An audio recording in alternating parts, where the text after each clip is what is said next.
উচ্ছে ডাল আমার হয়ে গেছে। বন্ধুরা, আজ আমি করব মটর ডাল দিয়ে উচ্ছে। দেখতে থাকুন। প্রথমে ডালটা আমি ধুয়ে নেব। কুকার নিয়েছি, প্রেশার কুকারের মধ্যে আমি ডালগুলো সেদ্ধ করে নেব। ডাল দিয়েছি, অল্প একটু জল দিয়ে দেবো, সেদ্ধ করে নেব। কুকারের ঢাকাটা দিয়ে দেবো। উচ্ছে নিয়েছি, উচ্ছেগুলোকে আমি গোল গোল করে কেটে নেব। উচ্ছেগুলোকে ধুয়ে নিয়েছি, নিয়ে আমি একটুখানি নুন মাখিয়ে রেখে দেবো। নুন মাখালে একটু নরম হয়ে যাবে, ভাজতে ভালো লাগবে। সর্ষের তেল দিয়ে দিয়েছি, উচ্ছেগুলো ভেজে নেব।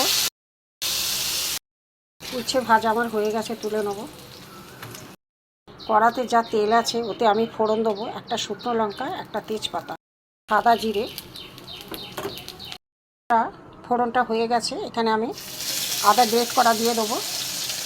এখানে জিরে গুঁড়ো দিয়ে দেবো, অল্প একটু হলুদ দিয়ে দেবো, নুন দিয়ে দেবো।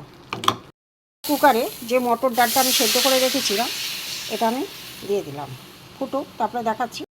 বন্ধুরা, ডালটা ফুটে গেছে। ডাল কিন্তু যত ফুটবে ততই টেস্ট হয়, এইটুকু মনে রাখবেন। ডাল যত ফুটবে তত টেস্ট হয়। আর একটু ফুটুক, তারপরে আমি উচ্ছে ভাজাগুলো দিয়ে দেবো। এবার আমি উচ্ছে ভাজাগুলো করে রেখেছি আগে থেকে, ওইটা আমি দিয়ে দেবো। উচ্ছে ডাল, বন্ধুরা, এই গরমের সময় উচ্ছে ডাল প্রথম পাতে খুবই ভালো লাগবে কোনো কিছু ভাজা কি তরকারির সাথে। উচ্ছে ডাল আমার হয়ে গেছে।